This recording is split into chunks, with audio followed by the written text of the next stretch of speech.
أعوذ بالله من شرور أنفسنا ومن سيئات أعمالنا من يهده الله فلا مضل له ومن يضلل فلا هادي له ونشهد أن لا إله إلا الله وحده لا شريك له أما بعد فقد قال الله تبارك وتعالى في كلامه المجيد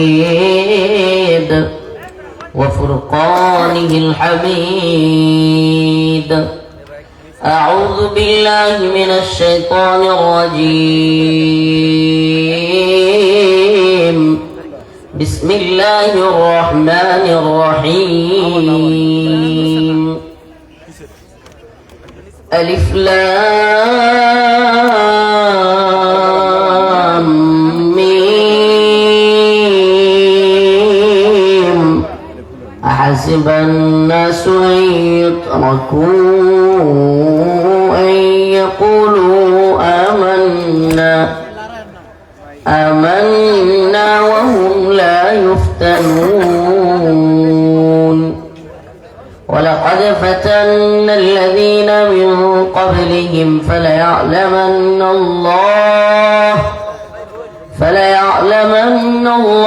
الذين صدقوا وليعلمن الكاذبين. صدق الله مولانا العظيم وصدق رسوله النبي الكريم ونحن على ذلك من الشاهدين والشاكرين والحمد لله رب العالمين. রাইমনি দারুল কোরআন কওমি মাদ্রাসা রাইমনি বিশাল ময়মনসিংহ দস্তরবন্দি উপলক্ষে 32তম বার্ষিক ওয়াজ মাহফিলের সম্মানিত উলামায়ে কেরাম, মুরব্বিয়ানে আযম, অতিথিবৃন্দ, প্রিয় মুরব্বিয়ানে আযম, যুবক ভাইরা, স্নেহের ছোট ভাইরা, পর্দানিশীল শ্রদ্ধেয় মা ও বোনেরা, আল্লাহ রাব্বুল আলামিনের দরবারে অসংখ্য অগণিত শুকরিয়া যে মহান রব্বুল আলামিন আপনাকে আমাকে কোরআন সুন্নাহ থেকে কিছু কথা বলবার এবং শুনবার তৌফিক দান করেছেন। সেজন্য অন্তরের অন্তঃস্থল থেকে কালিমাতু শুকুর আদায় করে স্বতঃস্ফূর্ত আওয়াজ করে বলি আলহামদুলিল্লাহ। আমি আজকে আপনাদের সামনে মুমিনদের পরীক্ষা, আল্লাহর পক্ষ থেকে মুমিনের উপর পরীক্ষা, এই বিষয় নিয়ে কিছু আলোচনা করব ইনশাআল্লাহ। আসলে আল্লাহ পাক দাপে দাপেই মুমিনকে পরীক্ষা করেন। যারা আল্লাহর বান্দা মুমিন, তাদের ঈমানের অবস্থা অনুযায়ী, ঈমানের হালত অনুযায়ী আল্লাহ পাক তাদেরকে পরীক্ষা করেন। আর্থিক সমস্যা, কারো ঘরে আর্থিক সংকট, এটা একটা পরীক্ষা। কেউ পরিবারের বড় ধরনের অসুস্থ, এটাও একটা পরীক্ষা। কারণ আমার মামলা হয়ে গেছে, এটাও তার জন্য একটা পরীক্ষা। কেউ জেলে চলে গেছে, এটাও তার জন্য একটা পরীক্ষা। রিমান্ড হইছে, একটা বড় পরীক্ষা। এই দুনিয়ার বাস্তবতায় আল্লাহ পাক অনেক ধরনের পরীক্ষা আমাদেরকে করবেন। এটা এমন না যে আমি তো মুমিন, আমি মুসলমান, কাফেররা ভালো চলতেছে, যে নামাজ পড়ে না সে ভালো চলতেছে, ভালো খাইতেছে, তা আমি নামাজ পড়ি, আমি আলেম মানুষ, কিংবা আমি খারাপ কাজ করি না, তাইলে আমার উপরে কেন পরীক্ষা হবে? বিষয়টা এমন না, বরং বিষয়টা হলো উল্টা। আর দুনিয়া সিজনুল মুমিন ওয়া জান্নাতুল কাফির, যে দুনিয়া বরং উল্টা। যে আল্লাহ রাসূল বলছেন যে দুনিয়া হলো কাফেরদের জন্য জান্নাতের সমতুল্য, আর মুমিনদের জন্য জেলখানার মতো। কিসের মতো? জেলখানার মতো। মুমিনরা চাইলেই সবকিছু করতে পারে না। এই জেলখানার মানে কিন্তু আবার এটা না যে বাস্তবিক ভাবে মুমিন যারা সবাই খালি জেলই থাকবে, বিষয়টা আবার এইভাবে বুঝেন না। তো এমনিতে এক আমলে প্রায় 2.5 বছর 3 বছরের মতো থাকছি, আবার গেতা হন লাগবো, এত আর উপায় নাই। হাদিসটার ব্যাখ্যা হলো এরকম যে মুমিনের জন্য দুনিয়া জেলখানা মানে কি? জেলখানা মানে হইলো মুমিন মন চাইছে, আল্লাহ না করুক, শাহওয়াত উঠছে, একটা মেয়ের দিয়ে ভাল লাগছে, হ্যাঁ, মেয়ের সাথে তার থাকতে মন চাচ্ছে কিংবা তার সাথে, কিন্তু সে বেপরদায় যাবে না, সে ওই মেয়েটার সংস্রবে যাবে না এবং কোন ধরনের কুপ্রস্তাব তাকে দিবে না, কিন্তু তার মনটা কি চাচ্ছে, মনটা কি করতেছে, তাহলে মন চাচ্ছে সে করতে পারতেছে না, এটা এক ধরনের কষ্ট না? এটা একটা জেলখানা। শীতের সকাল, ভোর 6টা, হাইরে তীব্র শীত, 3-4 দিন ধরে বিএনপির ভারপ্রাপ্ত চেয়ারম্যান সাহেব আসার পরের থেকে আর সূর্য ওঠে না। এই যে কঠিন পরিস্থিতি, ফজরের সময় হাইরে হাড় কাঁপানো শীত, উড়া যাইতেছে না, এটাই বেড়ার দোষ না, উনার দোষ না এটা, কিন্তু আল্লাহর কুদরতে মিলে গেছে। উনি আসার পরের দিন থেকে আর কি হয় না, কারণ আজকে আলহামদুলিল্লাহ কিছুটা উঠছে। আমি এগুলা কারোর সামনে বলি না, এগুলা ফুটানি পছন্দ করি না। অপু ভাইয়ের দাওয়াতে আমি একদিন গেছিলাম, এগুলো আমি কখনোই বলতে চাই না। পিরাপিরি ভাইয়ের, মিয়ানুরউদ্দিন অপু ভাই একসাথে শরীয়তপুরে বাড়ি, প্রায় 2 বছর পাশাপাশি রুমে ছিলাম জেলখানায়, একই পাশাপাশি রুমে। তো বাংলাদেশে সবচাইতে বেশি মোহাব্বত করা একজন লোক বিএনপির ভারপ্রাপ্ত চেয়ারম্যান সাহেবের, এটা হলো অপু ভাই। তো অপু ভাই কয়েকদিন বলছে যে আপনি একদিন আসেন, একটু বসের সাথে কথা বলেন ভাইয়ের সাথে। তো একদিন গেছিলাম, আসর থেকে মাগরিব পর্যন্ত এ আল্লাহর বান্দা, আমি ওপেন বলতেছি, আমি মিডিয়ার সামনে এগুলো বললে সমস্যা কি, এরা হইলো থাম্বনেল দিতে মজা লাগে, বলতে চাই না, কখনো আজ পর্যন্ত বলি নাই। উনি দেশে আসার আগে আসর থেকে মাগরিব প্রায় 40 মিনিট রাষ্ট্রের, জাতীয়, আন্তর্জাতিক অনেক বিষয়ে আমি কথা বলছি। 40 মিনিট, 1-2 মিনিট কথা বলছেন। এটা আমি কেন বলতেছি যে আমাদের কষ্ট লাগে যখন কিছু লোকের মধ্যে একবার স্থানীয় পর্যায়ের 2-1 লোক যখন দেখি যে মানে অযথাই একটা বিষয়কে কঠিন করতেছে, কষ্ট দিচ্ছে, তখন কষ্ট লাগে এটা যে ভাই, আপনি আপনার যে নেতা বা আপনি যার প্রতিনিধিত্ব করতেছেন, সে আসলে এমনটা চায় না, এটা আপনি বুঝতেছেন না, সে এমনটা চায় না, কিন্তু আপনি করে চলতেছেন। এই জিনিসটা ভালো হয় না, এই জিনিসটা দিন শেষে ক্ষতির কারণ হয়। প্রিয় ভাইয়েরা আমার, বন্ধুগণ আমার, আমরা তো বললাম যে পরীক্ষা হবেই, মুমিনদের পরীক্ষা হবেই, এগুলো একটা পরীক্ষা।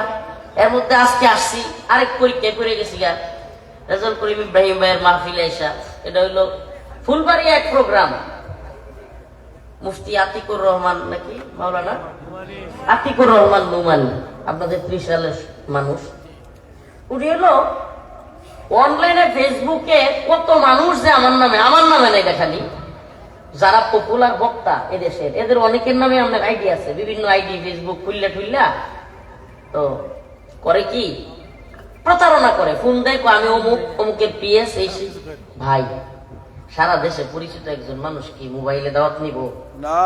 হ্যাঁ, মোবাইলের এআই এর যুগে, চ্যাট জিপিটির যুগে, এটা সাধারণ পাবলিক বুঝবে না। চ্যাট জিপিটি এআই কোন পর্যায়ে গেছে, চাইলে একজনের কণ্ঠ হুবহু নকল করে, এমনকি শ্বাস, আমি যে কথা বলার ক্ষেত্রে কখন শ্বাস নিচ্ছি এটা সহ ভিডিও করা সম্ভব। এই জামানায় মোবাইলে প্রোগ্রাম দেওয়াটা এটা কি সম্ভব? এখন উনি নাকি মোবাইলে ভিডিও কলে আমার প্রোগ্রাম নিছে, আমি নাকি আবার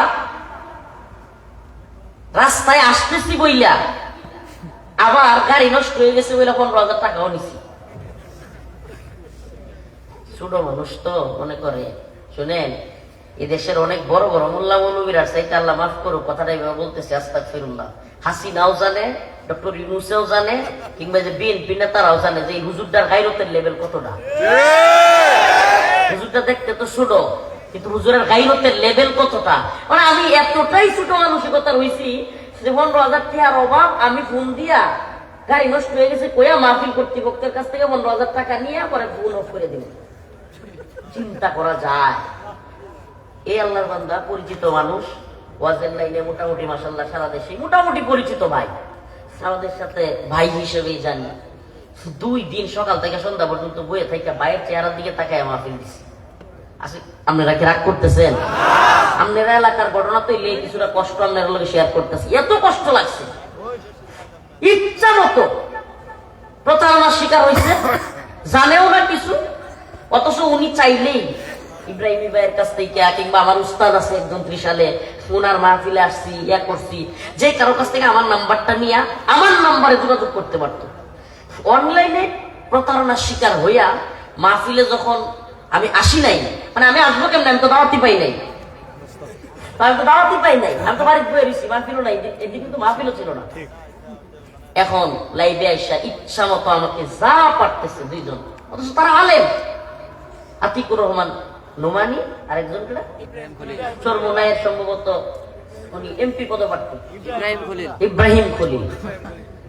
আশ্চর্য হয়ে গেলাম যে আপনারা দুইজন আলেম, একজন আলেমের বাড়িতে খোঁজ খবর না নিয়ে, তার সাথে কথা না বইলা ভিডিও কলে এই যুগে যে কেউ প্রতারণা করতে পারে।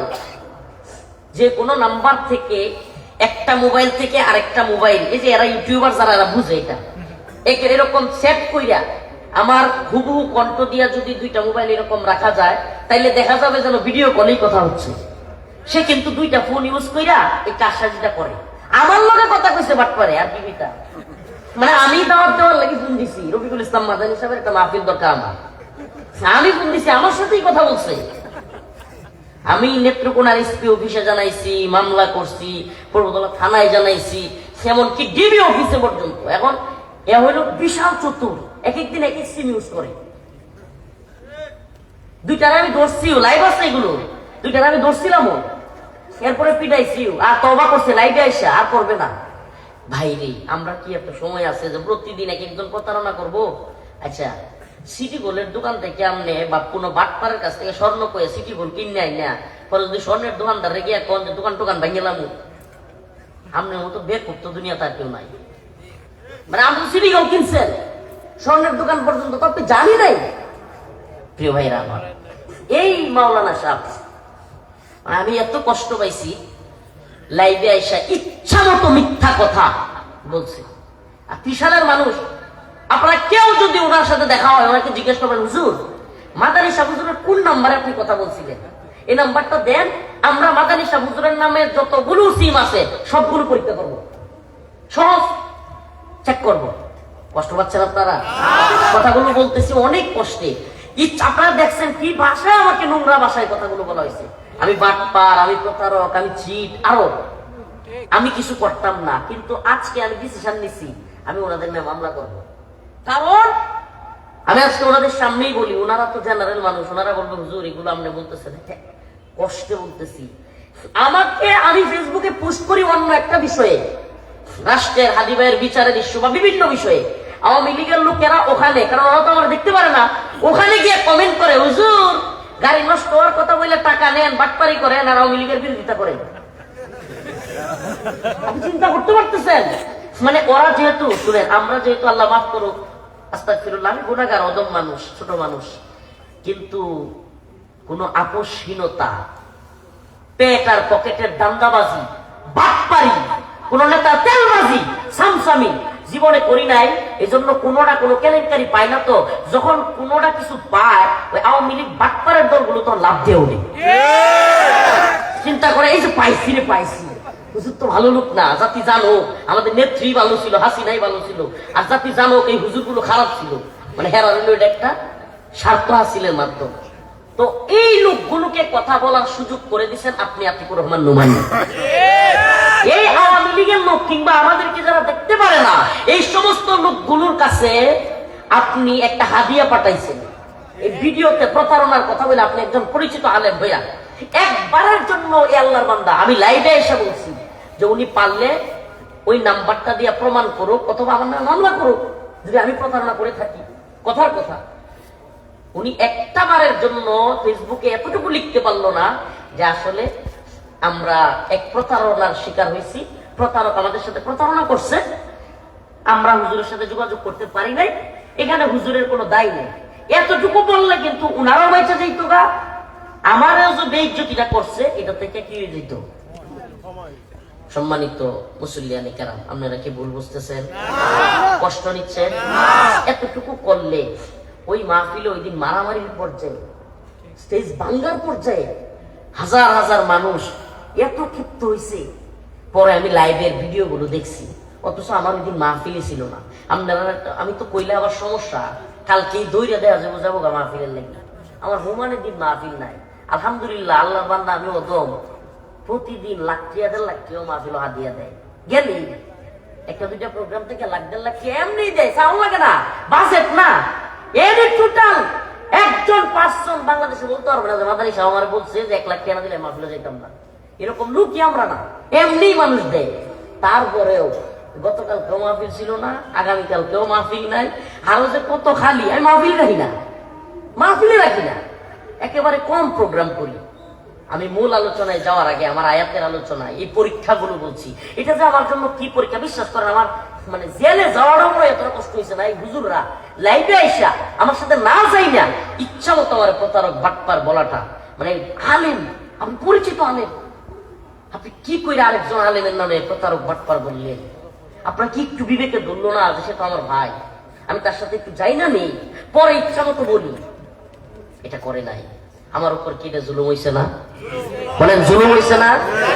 এই জুলুমটা করছে ইব্রাহিম খলিল নামের এক এই লোক, ফুলবাড়িয়ার চরমুনায়ের আশপাকার পদপ্রার্থী। আরেকজন হইল ত্রিশালের, নাম কি? আপনারা এটা জানিয়ে রয়েছে, আপনার কাছে বিচার দিলাম, আল্লাহর কাছে দিলাম, আর আপনার কাছে দিলাম। যে এই যে জুলুমটা আমার উপরে করলো, একবারের জন্য ফেসবুকে বললো না, সারা দেশে না এত ভিউ হয়েছে এই বিষয়টা। কারণ কি জানেন, সাদা কাপড় কালি লাগলে দাগ পড়লে কিন্তু দূরাত্তে দেখা যায়। কথা বুঝেন না? রাজনৈতিক কোন নেতা কিংবা এলাকার কোন, মনে করেন যারা কিনা একটু গুন্ডামি চুন্ডামি করে, এরা কিন্তু একটা কিছু কই জানলেও কেউ কিছু কয় না, কই এরা তো এমনি করে। কথা কই না করে? কিন্তু সারা দেশে পরিচিত একজন হুজুর, এবং শুধু আল্লাহ মাফ করো, শুধু হুজুর না, যারা যে কোনো আন্দোলনে সবার আগে ঝাঁপায়া পড়ে, বুঝেন নাই? রাষ্ট্রের যে কোনো গুরুত্বপূর্ণ আন্দোলনে, ক্রাইসিস মুভমেন্টে আমরা যারা আগায় আসি, এদের জন্য ভারতীয় যারা দালাল কিংবা ভারতীয় চাটুকার, এদের জন্য আমরা থ্রেট না? এরা যখন দেখে যে অমুক হুজুরে পাইছি, শুধু আমি আর কিছু বলার দরকার নাই, যখন দেখে যে এরকম একটা হাদিয়া পাইছি, যে আলেমরাই বলতেছে মাদানী হইলো চিটার প্রতারক, তখন কি খুশি হয় না? কি মনে করছেন? এই যে উনি বলতেছিল যে একটা ক্রিকেটারের পর্যন্ত এরা নিতে চায় না, এরা যদি পারতো, আফগানিস্তান, পাকিস্তান, চীনের ভয় না থাকতো, বাংলাদেশে মিসাইল মারতো নিয়া।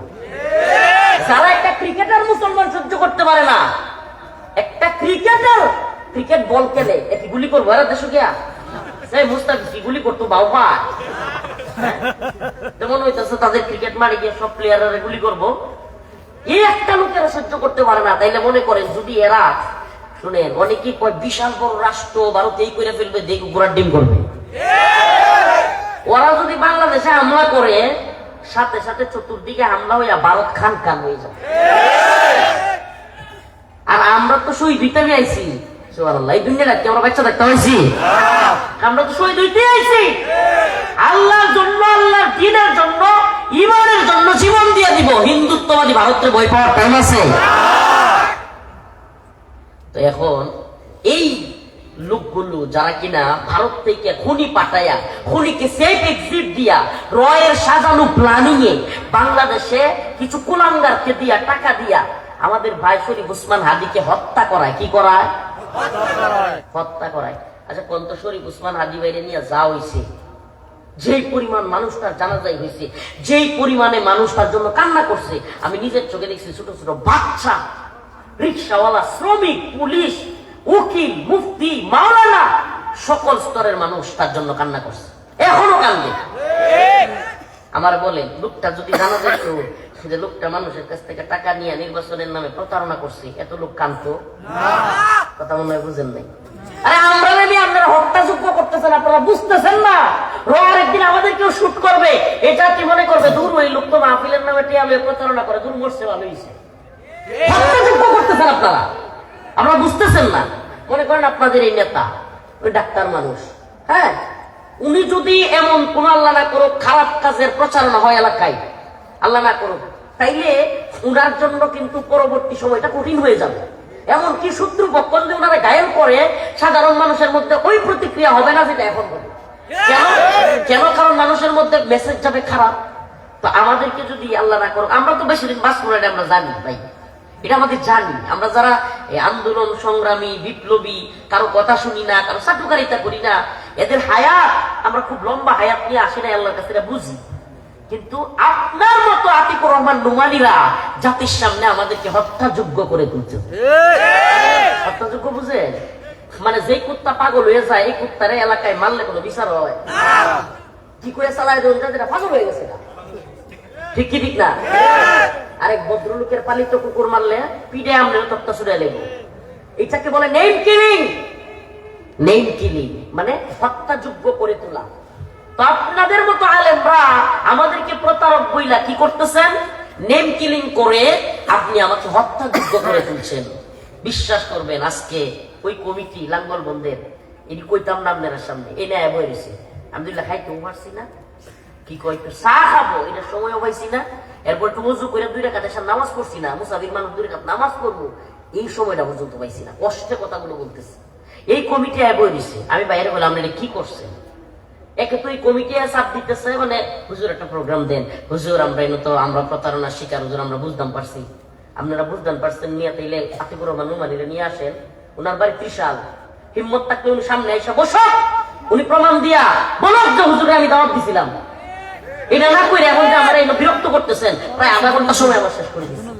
এই আধা ঘন্টায় আমি উজু করতে পারতাম, একটু রাস্তা করতে পারতাম, কিংবা একটু আমি খাওয়া দাওয়া করতে পারতাম, কিচ্ছু করতে পারি না ভাই। এত দূর থেকে আসছি, আমার শ্বশুর হাত ভেঙে গেছে, আমাদের নেত্রকোনার জেলা বিএনপি সভাপতি প্লাস ডাক্তার, এই নয়া ডাক্তার পাইলাম আনোয়ার ভাই, ডাক্তার আনোয়ার ভাইয়ের চেম্বারে আমি নিজে ময়মনসিংহ থুই আইছি, হসপিটালে রাইখা ভাই আমার শ্বশুরকে আমি এনে আসছি। তাহলে বুঝেন কিরকম বিড়ম্বনার মধ্যে যাইতেছি, মানসিক ভাবে খাওয়া দাওয়া করি নাই।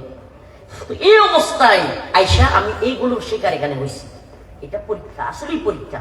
একে তো হইলো আমাকে প্রতারণা এসে, আমি বললাম যে ভাই এরা বুঝাইও পারি না, যায় না, এক পর্যায়ে বলতেছি যে এরা ধাক্কা দেন কষ্টে।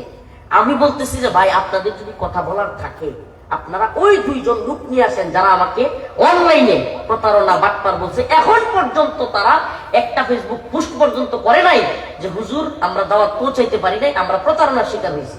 আচ্ছা এটা বললে মানুষ কি তারা মাথায় বাড়ি দিবে? বলেন তাদেরকে মাথায় বাড়ি দিবে কেউ? আপনাদের সামনে, ওনাদের সামনে রেখে বিচারটা ত্রিশালের মানুষের কাছে আমি দিয়ে গেলাম যে আমার উপরে জুলুমটা হয়েছে, এবং আমি আইনানুগ ব্যবস্থা কেন নিব এটাও বলি। আমি একটা জিনিস চিন্তা করতেছি, এই অনলাইনের বিষয়গুলো কিন্তু দীর্ঘদিন থেকে যায়, দীর্ঘদিন থাকে, যে কারণে পরবর্তীতে কিন্তু এই প্রতারণার নামে অন্য একজন আমার নামে ক্লেম দিতে পারবে। এই জন্য আমি একটা জিডি বা একটা কিছু করে রাখবো। কেন? কারণ অন্তত জানা থাকলো আইনি ভাবেও যে আমি ধোঁকা দেই নাই, ধোঁকা তারা দিচ্ছে। আল্লাহ আমাদেরকে ক্ষমা করুক, বলে না আমি। এই আলোচনায় নিয়ে শেষ। কষ্ট নিছেন? কষ্ট নিছেন? কষ্ট পাইলে মাফ করে দিয়েন, যে এটা হুজুর ওয়াজের বিষয়, কিন্তু আমি আমলে করি না। 30 সালের মানুষ, 30 সালের ইস্যু আজকে আবার ঘটতে গিয়ে কই নিলাম। আল্লাহ রাব্বুল আলামিন, আমি যে আয়াতে কারিমা তিলাওয়াত করেছি, পরীক্ষার কথা, সবরের কথা, এবং পূর্ববর্তী নবী আলাইহিস সালাম তাদেরকেও যে পরীক্ষা করা হয়েছে, সেই বিষয়ে আল্লাহ রাব্বুল আলামিন মুমিনদেরকে ইঙ্গিত দিয়েছেন। আলিফ লাম মিম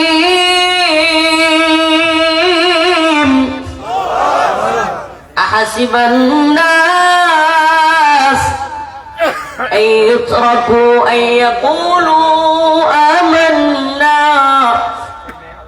ওয়া হুম লা ইফতানুন। আমাদের সবরের জায়গা তো একটাই, যে দুনিয়ায় খালি শত্রুপক্ষের কাছ থেকে পরীক্ষা আইতো না, বন্ধুদের কাছ থেকে, ভাইদের কাছ থেকে পরীক্ষা আসবে। আর ভাইদের কাছ থেকে, বন্ধুদের কাছ থেকে, সেম দাড়ি টুপিওয়ালাদের কাছ থেকে যেই কষ্ট আসবে, এটা আরো কঠিন কষ্ট, এটা আরো কঠিন কষ্ট। আল্লাহ পাক বলতেছেন, হাসিবান নাস আইয়ুতরাকু আইয়াকুলু আমান্না ওয়া হুম লা ইফতানুন। হে মানুষ, তোমরা কি মনে করো যে আইয়াকুলু আমান্না, তোমরা বলবা আমরা ঈমানদার, ওহুম লা ইফতানুন, কোনো পরীক্ষা করা হবে না তোমাদেরকে। আল্লাহ বলেন না, ওয়ালাকাদ ফাতান্নাল্লাযীনা মিন ক্বাবলিহিম ফালায়া'লামান্নাল্লাহু আল্লাযীনা সাদাকু ওয়া লায়া'লামান্নাল কাযিবিন।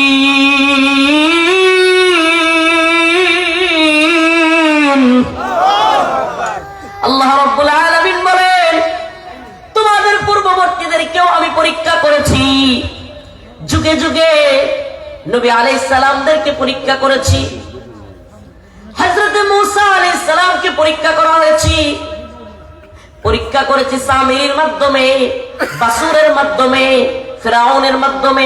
হযরত ইব্রাহিম আলাইহিস সালামকে পরীক্ষা করা হয়েছে নমরুদের মাধ্যমে। মুহাম্মদুর রাসূলুল্লাহ সাল্লাল্লাহু আলাইহি ওয়াসাল্লামকে পরীক্ষা করা হয়েছে। তায়েফে আল্লাহর নবী সাল্লাল্লাহু আলাইহি ওয়াসাল্লামকে পাথর মারা হয়েছে। আবু জাহেল বিভিন্ন সময় কত ধরনের কষ্ট রাসূলকে দিয়েছে, দিছে না দেয় না? যুগে যুগে সাহাবায়ে কেরাম পরীক্ষার শিকার হয়েছেন। খুবাইব খাত্তাব রাদিয়াল্লাহু আনহু, হযরত বিলাল মাটির মধ্যে গরম বালির মধ্যে শুয়ে রাখা হয়েছে। তারপরে ওই বালির মধ্যে তার শরীরটা পিটাইয়া দাগ করতে করতে উত্তপ্ত মরুভূমির গরম বালিতে ফেলে রাখা হয়েছে। তবুও তিনি বলতেন আহাদ আহাদ আহাদ, সুবহানাল্লাহ। হযরত আবু বকর রাদিয়াল্লাহু আনহু আযাদ কইরা হযরত বিলাল রাদিয়াল্লাহু আনহু জিজ্ঞেস করলেন, বিলাল, আমার একটা প্রশ্ন, আল্লাহর এত নাম থাকতে আমাদের যখনই কাফেররা মারতো তখন আমরা খালি আহাদ আহাদ বলতেন। কয়া আবু বকর, আহাদ আহাদ বললে ওই কাফেররা দেখতাম জ্বলতো বেশি, সুবহানাল্লাহ। ওই কাফেরদের মনে আরো বেশি হিংসা কষ্ট হইতো, এর লিগে আমি আহাদ কইতাম, সুবহানাল্লাহ। মানে আহাদ মানে আল্লাহ এক, সুবহানাল্লাহ এক এক, এটা কইলে এরা আরো কষ্ট পাইত। প্রিয় ভাইয়েরা আমার, চিন্তা করছেন ওনারা সর্বোচ্চ পরীক্ষার শিকার হয়েও কি বলতেন? আহাদ আহাদ।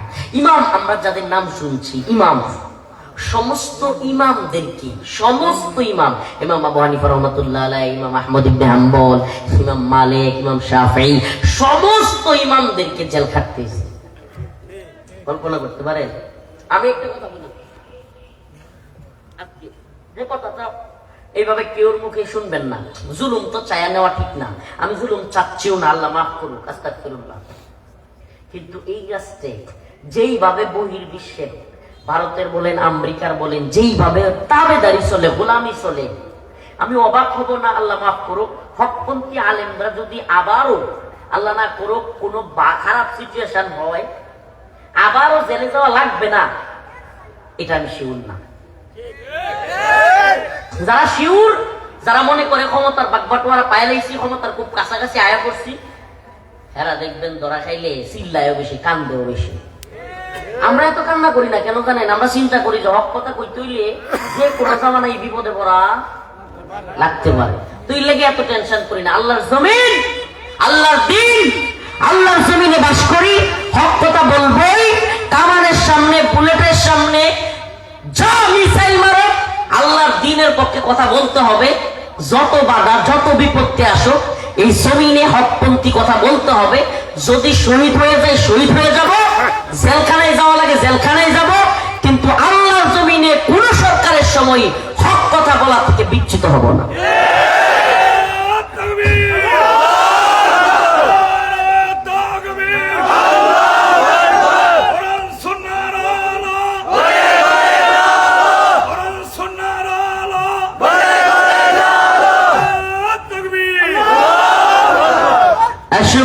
যত বাধা, যত ঝড় সাইক্লোন, রাসূলের পথে মোরা চলবই। এ জীবন বাজি রেখে দিনের নিশান মোরা বাংলার আকাশে উড়াবই।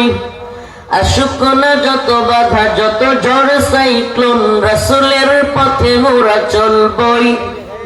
এ জীবন বাজি রেখে দিনের নিশান মোরা বাংলার আকাশে উড়াবই। মোরা কামানের মুখোমুখি দাঁড়িয়ে আল্লাহু আকবার বলবই। আসুক না যত বাধা, যত ঝড় সাইক্লোন, জিহাদের পথে মোরা চলবই, এ জীবন বাজি রেখে দিনের নিশান মোরা বাংলার আকাশে উড়াবই। রাজি আছেন তো ইনশাআল্লাহ? বাংলাদেশে একটা বাজে সংস্কৃতি চালু হয়েছে। আপনাদেরকে বলি, বাংলাদেশে খুব বাজে একটা সংস্কৃতি চালু হয়েছে, যে সংস্কৃতির কারণে বাংলাদেশে আজকে খুনের বিচার হচ্ছে না। ও মুসলমান ইমানদার, আজকে যদি এক শরীফ উসমান হাজী হত্যার বিচার না হয়, মনে রাখবেন আগামীকালকে আমাকে হত্যা করলেও বিচার হবে না। আমার কেন জানি মনে হয় এই উপদেষ্টাদের সরকার শরীফ উসমান হাদী ভাইয়ের হত্যার বিচার না করবার কারণে এই বৃদ্ধ বয়সে আল্লাহ পাক এই ডক্টর মোহাম্মদ ইউনূসকে লাঞ্ছিত করবেন।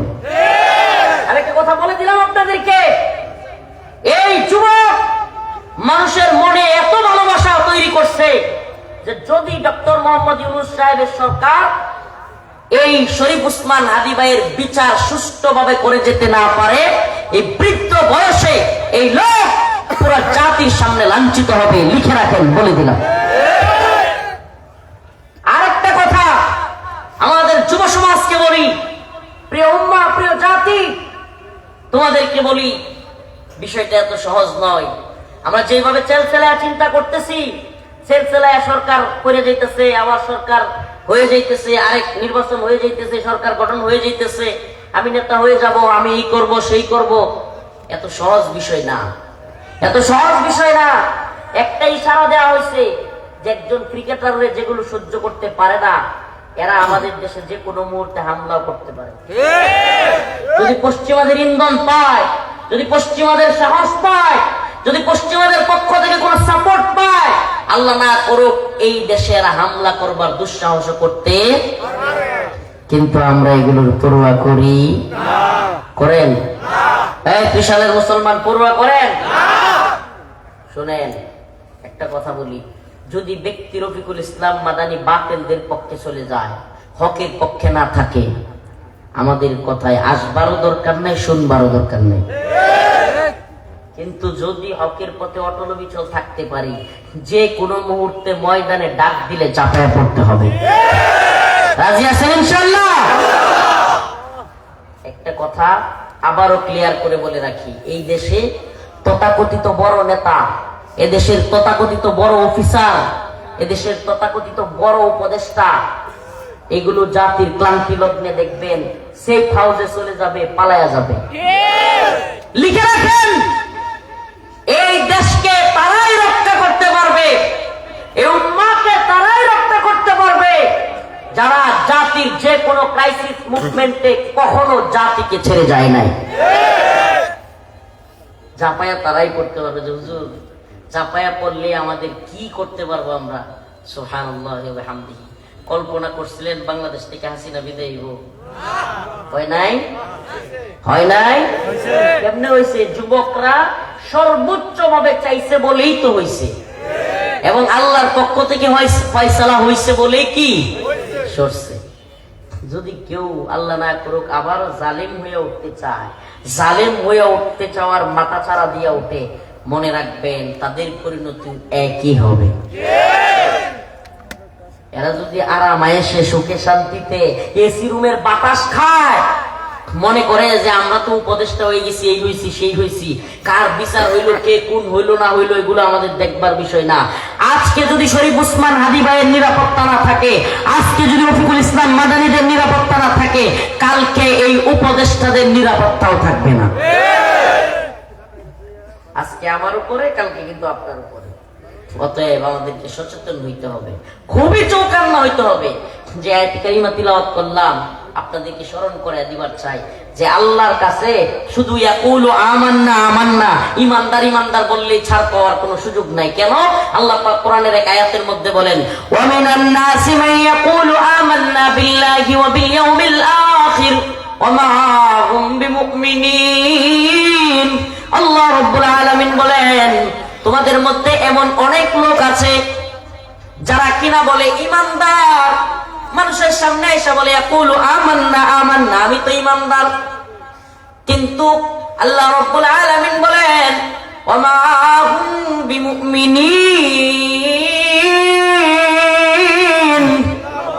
এরা প্রকৃতপক্ষে ঈমানদার না কি না? সামনাসামনি বলে ঈমানদার, কিন্তু আল্লাহ কয় এরা কি না। কেমনে? আল্লাহ বলেন এরা মানুষের সামনে একটা বলে, আড়ালে গিয়া আরেকটা বলে। ওয়াইদা কিলা লাহুম আমিনু কামা আমারান নাস ক্বালু আনুমিনু কামা আমারাস সুফাহা। এরা মাঝে মাঝে বলে যে আমরা কি এই মোল্লা মৌলবী ধর্ম তো ঈমান আনবো নাকি, মৌলবাদী ধর্মান্ধ হবো? নাউজুবিল্লাহ। এরকম আছে না নাই? মোল্লা মৌলবী ধর্মান্ধ বলে, আছে না নাই? প্রিয় মুসলমান ঈমানদার, বাংলাদেশ নিয়ে যে কি চতুর্মুখী ষড়যন্ত্র চলে, জোরে জোরে না বলে আস্তে আস্তে কয়েকটা থিম দিয়ে আপনাদেরকে। গতকালকে না এর আগের দিন একটা নিউজ দেখলাম, আশ্চর্য হয়ে গেছি। এক মহিলা মাদ্রাসায় ঢুকছে চুরি করতে। কি করতে ঢুকছে? চুরি করতে ঢুকছে। হুজুরদের গিয়া পকেট হাতায় রাতের বেলায়। গেটের ভিতরে মাদ্রাসায় একটা গেট খোলা ছিল, কেমনে জানি, ওই গেটের ভিতর দিয়ে ঢুইকা ওই মহিলা সুন্নি, সুর তো কোন যেত না, মহিলা হইলে কি হয়? সুন্নি। তো এই সুন্নি হুজুরদের পকেট হাতাইতেছে, বিভিন্ন জিনিস নিয়ে যাইতেছে। এখন ছাত্ররা হঠাৎ করে সিসি ক্যামেরায় দেখছে, সিসি ছিল, সজাগ হইয়া তারা গিয়া ধরছে। আমাদের সমাজে স্বাভাবিক কালচার কি, সুরে ধরলে প্রথমে মানুষ দুই চারটা দেয় কি দেয় না? পোলাপান তারে মারে নাই, মহিলা মানুষ বাঁধছে, বাইন দেয় পানি মারছে। কি মারছে? পানি মারছে। মহিলা মানুষ এভাবে প্রকাশ্যে বাইন্দা পানি মারো, এটা আমিও চাই না, কিন্তু মাদ্রাসার ছাত্ররা সুরে ধরে কইরা ফেলছে। এই সরকার কি করছে জানেন? ডক্টর মোহাম্মদ ইউনূসের সুরের সরকার, এরা এই ছাত্রগুলোরে ধরে জেলখানায় দিয়েছে। আপনারা জানেন না, খবরই রাখেন না, দেশ কোথায় যাচ্ছে। সেই মাদ্রাসার তালিবুল ইলমদেরকে ওই সুরের পক্ষ নিয়া জুলকারনাইন সায়ের নামের এক ভণ্ড আছে, সাংবাদিক নামের, আল জাজিরার তথাকথিত সাংবাদিক নামের এই বাংলাদেশের গোয়েন্দা সংস্থার দালাল, এই সায়েরের কথায় কিংবা আরো কয়েকজনের কথায় এই ইন্টারিম সরকার এই মাদ্রাসার তালিবুল ইলমদেরকে জেলখানায় ধরে নিয়ে গেছে। কল্পনা করা যায়? আপনি সহ্য করতে পারবেন? একটা চুরির জন্য রাষ্ট্র চুরের সাজা না দিয়া, চুরকে জেলে না নিয়া, আজকে মাদ্রাসার ছাত্রদেরকে জেলখানায় নিয়ে যাচ্ছে। মগের মুল্লুক শুরু হয়ে গেছে না হাসিনার মতো? হ্যাঁ, তাইলে হাসিনার মতো যদি কেউ মগের মুল্লুক তৈরি করে এই দেশকে যদি কেউ হাসিনার লেভেলে নিতে চায়, তাহলে তার পরিণতি তো হাসিনার মতোই হবে। এজন্য আবার বলছি, দেখবেন এই তথাকথিত নোবেল বিজয়ী এই লোক শেষ বয়সে এই জাতির সামনে লাঞ্ছিত হবে। মাত্র 12 তারিখ পর্যন্ত কয়দিন, এই অল্প সময় অপেক্ষা করেন, লিখে রাখেন। রফিকুল ইসলাম মাদানী ছোট হুজুর কি বলছিল, কথাগুলো স্মরণ রাখেন। আজকে জানুয়ারি মাসের 6 তারিখ আপনাদের 30 সালে প্রোগ্রামে বলে গেলাম, কারণ আপনি মাদ্রাসা তালিবুল ইলমদেরকে দুইটা জেলখানায় দিয়ে দিবেন, অপ্রাপ্ত বয়স্ক ছোট বাচ্চাদেরকে। আলেম আতাউর রহমান বিক্রমপুরী, মানুষের ভুল থাকতেই পারে, ভুল মানুষের থাকতে পারে, আমাদেরও আছে, আমরা ভুলের ঊর্ধ্বে না, কেউ ফেরেশতা না, কিন্তু একজন আলেম হকপন্থী যে কোন আন্দোলনে শরীক হয়, জুলাই আন্দোলনে সবচেয়ে সামনে থেকে শরীক হয়েছে, আজকে ওই লোকরে ওই শেখ মুজিবের আমলের এক আইন 90 দিনের মামলা ছাড়া 90 দিনের জেল, মানে এটা কোনো মামলা নাই, কিছুই নাই, 90 দিন তারা বন্দি করে রাখবে। এটা কোনো কথা? এটা কোনো কথা? মাইনা নেওয়া যায়? তাহলে হাসিনাও যা করছিল আপনারাও তাই করতেছেন। তাইলে এই নতুন বন্দোবস্ত, এটা কোন বন্দোবস্ত? এটা কোন নতুন বন্দোবস্ত? যে আলেমরা জীবন দিল, যাত্রাবাড়িতে শত শত হাফেজরা জীবন দিল, আমরা রাজপথে মিছিল, মিটিং, আন্দোলন করলাম, বুলেটের সামনে মায়ের কাছ থেকে, স্ত্রীর কাছ থেকে বিদায় নিয়ে আন্দোলন করলাম, বছরের পর বছর জেল খাটলাম, 26 দিন রিমান্ডে থাকলাম, আমাদের আওয়ামী লীগ সরকারের প্রশাসন আমাদের কাপড় চোপড় খুলে ফেললো। আলেমদের এরকম ভাবে বন্দি করার মতো দিন দেখবার জন্য, এই দিন দেখবার জন্য আমরা এগুলো করছি। মাদ্রাসার তালিবুল ইলমদেরকে চুরি করলো মহিলা, চুরের শাস্তি না দিয়া এই চুন্নি মহিলা যেইভাবে মাদ্রাসার ভিতরে ঢুইকা মাদ্রাসার রক্ষিত জিনিস নিয়ে যাচ্ছে, ওর তো হাত কেটে দেওয়ার দরকার ছিল। আস-সারিকু ওয়াস-সারিকাতু ফাকতাউ আইদিয়াহুমা। কার কথা এটা? আল্লাহ। দেখছেন আল্লাহর আইনগুলোর পরিবর্তন করাইয়া এই চুরগুলো কি সরকার হইছে? মানব রচিত আইন দিয়া এই চুরেরা পুরো সিস্টেম চেঞ্জ করে ফেলছে। আমার সাথে পাশের রুমে জেলখানায় আমাকে যেই বিল্ডিং এ রাখা হয়েছিল ওই বিল্ডিং এর নিচতলায় এক চুরেরা রাখছে আমার পাশের রুমে। আমাকে কিন্তু প্রায় 3 বছর থাকছি তো একই রুমে রাখে নাই, কিন্তু আবার ভুল বুঝেন না যে হুজুর একটু আগে কইছেন অমুকের সাথে ছিলেন, এখন আবার কারণ মানুষ তো খালি ভাগ ফকর বুঝে, বুঝছেন? 3 বছর প্রায় ছিলাম তো রুমে, ছিলাম মেলাডি কয়ডি অনেকগুলো রুমে ছিলাম, মানে মহিষিংহা ভাষায় কয়েছে অনেকগুলো রুমে ছিলাম। তো আমি যখন প্রথম যাই আমাকে রাখা হয়েছিল মদপুর সুর বাটপারদের সাথে, প্রথম 8 মাস। কয় মাস? 8 মাস। আমার পাশের রুমে রাত্রের 1টা নাই 2টা নাই খালি চিল্লায়, কারো চাইলেই চিল্লায়, আমার বিড়ি দে, আমার বিড়ি দে, কে বিড়ি দে। কি বিপদটা, হুট করে ঘুমাতে উঠতে উনি বিড়ি দে, বিড়ি দে। এরা বিড়ি না দিলে ঘুমায়ও না, আমরাও ঘুমাইতে দেয় না। হ্যাঁ, প্রতিদিন কমসে কম 30 থেকে 40টা একটু বাইর হওয়ার পরে যতগুলো বিড়ি পড়ে থাকে, মানে আমার নিচতলায় যে রুমে দিছিল 4 তলা 3 তলা ছিল রাজনৈতিক নেতৃবৃন্দের, বিএনপি জামাত হেফাজত 3 তলা 4 তলা, আমারে কষ্ট দেওয়ার জন্য এই 4 তলার মধ্যে নিচতলা গুলোতে যে খারাপ আসামি নিচতলায় এগুলোরে রাখতো। এগুলোরে জেলখানায় বলে বি ক্লাস। জেলখানায় কি বলে? একবার সব পরিচিত একটা নাম, বি ক্লাস। তো এই বি ক্লাসদের সাথে ওই মাঝখানে আমার কষ্ট দেওয়ার জন্য একটা নষ্ট রুমে রাখছিল। রাতে 2টার সময় ওইটা চিল্লায় খালি, এ আমারটা বিড়ি দে, আমারটা বিড়ি দে। প্রায় রাত্র, হায় রে, মানে ঘুমাইতেও পারি না, কিচ্ছু না। এখন সকালে উঠে দিই যে 30-40টা করে বিড়ির বুটকি দলহরে একটার পর একটা, যে একটু একটু থুয়ে দেয় না মানুষ, খায় ফেলায় দেয়, একটার পর একটা খায়া শেষ করে। কেউ কথাও বলে না, মানে মাথায় কি সমস্যা, প্লাস সুর। এখন যে কথার জন্য এটা বলতেছি, এখন হের হঠাৎ করে মানে মনে হয়েছে যে আমার এই থাকলে সেলের মধ্যে আটকায় রাখে, আমার বিড়ি খাইতে ঝামেলা। তো একটু আমি যদি হসপিটালে যেতে পারি, কারাগারের ভিতরে হসপিটাল থাকে, হসপিটালে আবার রুগীদেরকে খোলামেলা রাখে, একটু জায়গা দেয়, হেই না মনে হয় আমি গেলে সুবিধা পাবো। হ্যাঁ গেছি হসপিটাল, 2 থেকে 3 দিন থাকছে। থাকার পরে হঠাৎ কইরা কারারক্ষীরা সবাই গরম ফায়ার, কিসে কিসে কিসে হসপিটালের কেসি পায় না। কি পায় না? কেসি পায় না। একটা বলো কেসি হসপিটালে, মশারি হসপিটালে কিন্তু রোগীদেরকে মশারি দেয়, কারাগারের মশারি হসপিটালে, কিন্তু মূল রুমগুলোতে কিন্তু মশারি নাই, মশারি পায় না, কেসি পায় না। এরপরে হইলো আপনার ওই সিসি ক্যামেরার তার আছে না, তার যেখানে সিসি ক্যামেরা আছে ওই তারও পায় না। হাইরে কারারক্ষীরা দৌড়াদৌড়ি ছুটাছুটি কইরা শেষ পর্যায়ে ওর নামটা কইলাম না, ও যদি শুনে কষ্ট পায় লাগব, নামটা কইলাম না। শেষ পর্যায়ে গিয়া কেসি যা কিছু আসিন সব তার রুমে পাওয়া গেছে। পরে আমি কারারক্ষীরা কইলাম, কি সর্বনাশটা করছে, বাইরে চুরি করলে জেল আনবো, ইনে চুরি করলে নিব। সুবহানাল্লাহ। কারারক্ষীদেরকে বললাম, দেখছেন আল্লাহর বিধান, আল্লাহ বলছে আস-সারিকু ওয়াস-সারিকাতু ফাকতাউ আইদিয়াহুমা জাযাআন বিমা কাসাবা নাকালাম মিনাল্লাহ। আস-সারিকু ওয়াস-সারিকাতু ফাকতাউ আইদিয়াহুমা। চোর এবং চোরনি যদি চুরি করে এবং গচ্ছিত মালামাল থেকে চুরি করে ধরা খায়, ফাকতাউ আইদিয়াহুমা, তাদের হাত কাইটা দিতে হবে। কার ঘোষণা এটা? হাত কেটে দিতে হবে। কন্ত যদি ওইটির হাত কেটে দিত চুরির কারণে জেলে না নিয়া, এক চুরের হাত কাটার কারণে পুরা ত্রিশাল চোর মুক্ত হয়ে যেত না?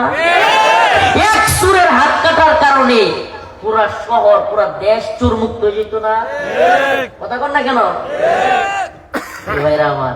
হুজুর প্রেম করতে একটু পানি দেন। এক চুরের সাজা দেই কে বাকি সুরেরা? শুনেন, সুরেরা জেলেরও ভয় পায় না, পুলিশেরও ডরে না, জানে পুলিশে কিছু টিয়া দিলে হেরা ছেড়ে দেয়। পুলিশ সুর নিতেই চায় না, কারণ এটা কি নিব, এটা হেঁটো গিয়া এরা ব্রিজে নিব। এরপরে লাঠি দুটা দিয়া পুলিশ থানাতে ছেড়ে দেয়, হ্যাঁ মজা পায়। সুরেরা এই দুনিয়াটা একমাত্র ডরাইতো যদি জানতো যেই হাত দিয়া চুরি করে হাতটাই কেটে দেওয়া হবে। চুরি করতো একটা। তাইলে এই দুনিয়া শেখ হাসিনা বা ডক্টর মোহাম্মদ ইউনূস ভালো আইন জানে নাকি আমার আল্লাহ? কথা বলেন না কেন? আমার আল্লাহর চাইতে দুনিয়ার কোন বান্দা যেগুলো ডায়রি হইলে বিস্তার উঠতে পারে না, হ্যাঁ, করোনা হইলে ঘরতে বাইরে দিতে পারে না, এরা আমার আল্লাহর চাইতে আইন বেশি জানলো।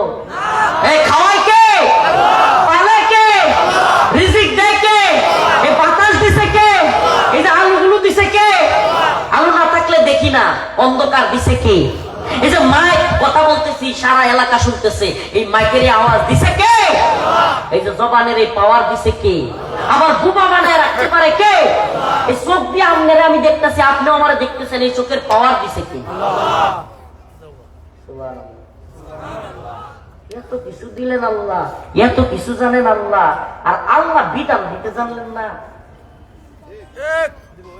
আল্লাহ কি করতে জানলেন না? বিধান দিতে জানলেন না। মানে আল্লাহ বিধান দিতে পারলো না, হাসিনা বিধান খুব ভালো দিতে পারলো, ডক্টর মোহাম্মদ ইউনূসে খুব ভালো বিধান দিতে পারলো। নাউজুবিল্লাহ। ইমান থাকবো আপনার? আমার ইমান থাকবে? আল্লাহর চাইতে বিধানদাতা কেউ আছে? কোরআন বলতেছে ইনিল হুকমু ইল্লা লিল্লাহ, আমার আল্লাহ তাবুদু ইল্লা ইয়্যাহ। হুকুম চলবে একমাত্র, বিধান চলবে কার? আর চিল্লায়ে বলতে হবে জমিন কার, আসমান কার, বিধানদাতা কি? জমিনও যার, আসমানও যার, এই সৃষ্টিও যার, সবকিছু যার, বিধানও বলেন না বিধানও। নামাজ কার জন্য, রোজা কার জন্য, হজ কার জন্য, কুরবানি কার জন্য?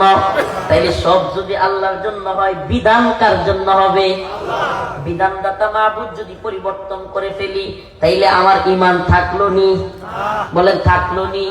আরে এই আইনগুলো কতটা জঘন্য, কতটা জঘন্য, এটা বুঝানোর কোনো ভাষা নাই। সুরের শাস্তি নাই, সুরে যারা ধরছে তারা জেলে। এই তো মানবরচিত আইন। আমার নামে মামলা দিছে, আমি একটা কথা কইছিলাম খালি, আমি সত্যি কই আজকে, আমি কিন্তু কইতে চাইছিলাম যে আল্লাহর বিরুদ্ধে গেলে এমপি মানি না, মন্ত্রী মানি না, প্রধানমন্ত্রী মানি না, রাষ্ট্রপতি মানি না, এইভাবে কইতে গিয়ে রাগের মাথায়, মানে আল্লাহর বাইরে গেলে, আল্লাহর বিরুদ্ধে গেলে, ইসলাম নিয়ে কটূক্তি করলে কসুর মানি না। এই কসু শব্দের লাগে আমার এক কথার নামে মামলা দিছে 8টা। আচ্ছা আমার বলেন, এক কথায় 8 মামলা হয়? এক কথায় কয় মামলা? 8 মামলা হয়। এক কথায় 8 মামলা দিছে। ও মা, একই কথা একই মামলা 4টা জামিন দিছে, আর 4টা জামিন দেয় না। মাহবুবউদ্দিন কুকন আমার মামলার অ্যাডভোকেট, সুপ্রিম কোর্টের বিশাল বড় আইনজীবী, বিএনপির সিনিয়র আইনজীবী নেতা মাহবুবউদ্দিন কুকন সাহেব নেত্রকোনার এক বদমাশ বিচারক, নাম হইল উবাইদুল হাসান, প্রধান বিচারপতি ছিল। তারে প্রশ্ন করছে, মাই লর্ড, আমার মক্কেল রে আপনি 4টা মামলায় জামিন দিচ্ছেন, একই দ্বারায় অন্য মামলাগুলো জামিন না দেন কেমনে? এই গুন্ডা বিচারপতি কয় কি, কয়টার কোনো জবাব নাই, দিছি দিছি। কত বড় গুন্ডা! উবাইদুল হাসান, নেত্রকোনা বাড়ি। আমি ভাবছিলাম নেত্রকোনা যেহেতু বাড়ি, দেশি মানুষ আল্লাহ দিয়া হইতে হারে, ভিতরে বয়ে বয়ে দোয়া করতেছিলাম, আল্লাহ দেশি মানুষের কাছে গিয়ে মামলাটা করছে, এটা হইলো আরো বড় দাল আলামী।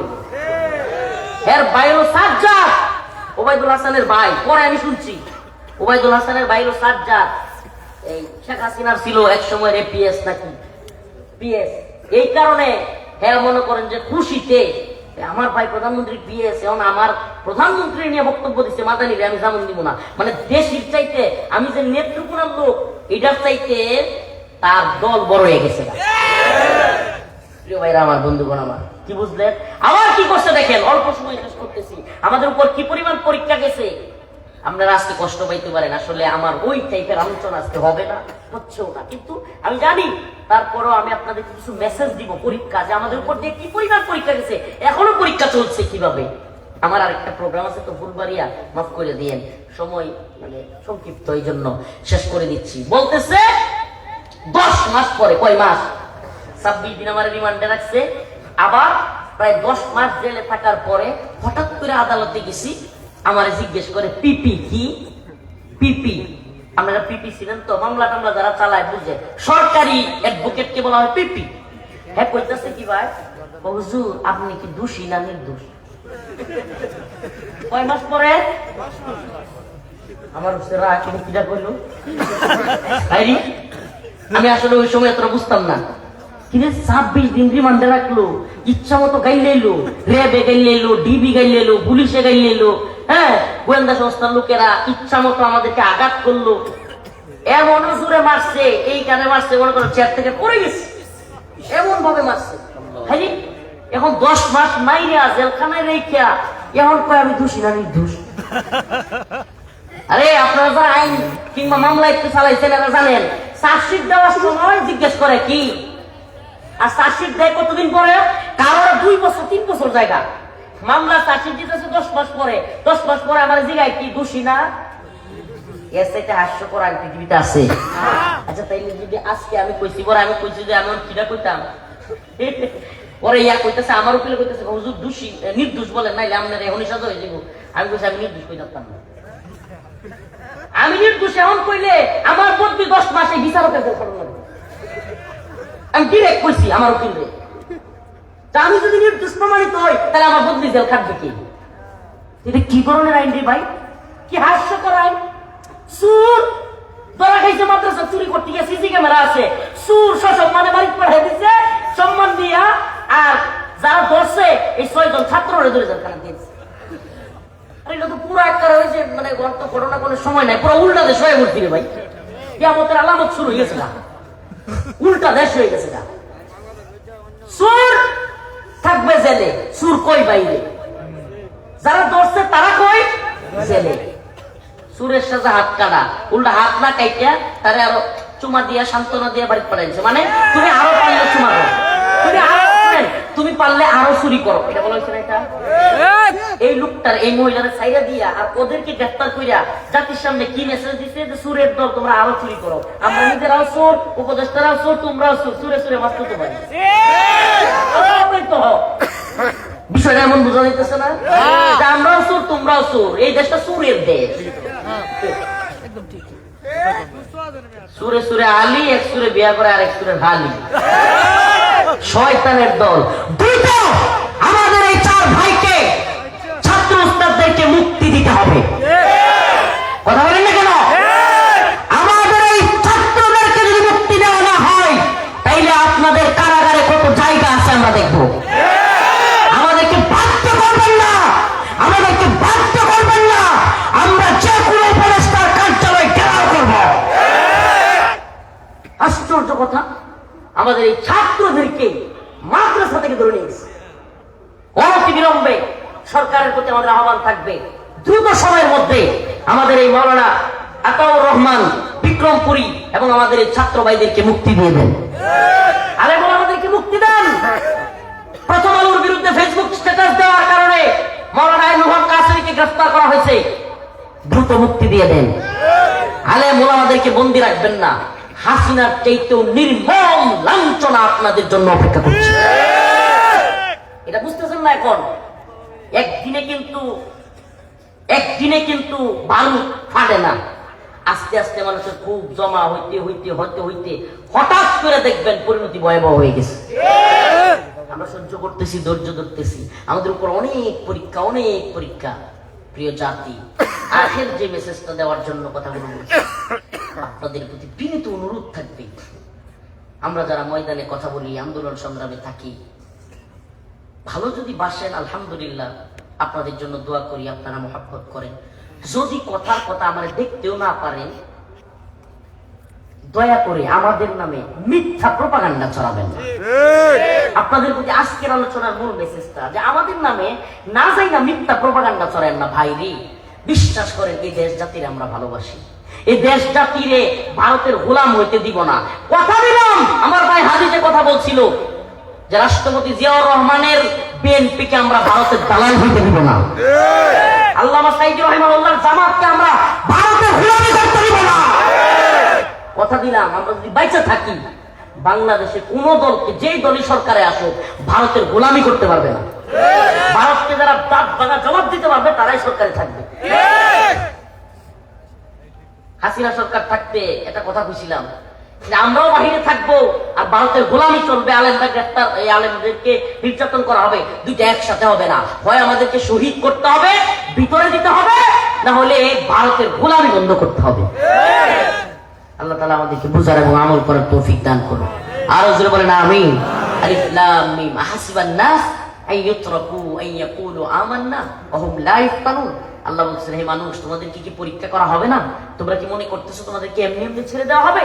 না, তোমাদেরকে এমনি এমনি ছাড়ার সুযোগ নাই, তোমাদেরকে পরীক্ষা করা হবে।